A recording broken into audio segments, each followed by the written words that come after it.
Today we're going to explore Wavine Cyrique, first time after Hurricane Maria. They already started the rehabilitation of the trail and it looks beautiful, easy to do the first section, but the adventure begins. Trail to get there is a little bit difficult. It's not for the average person.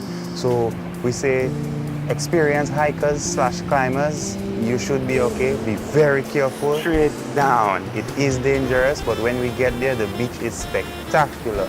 Wow, everything is so beautiful.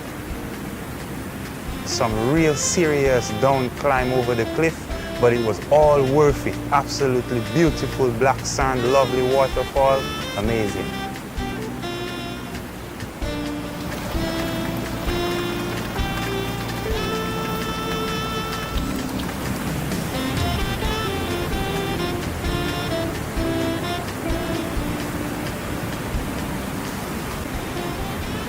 So we are here, post Maria, Wavine Cyrique, not easy to get here.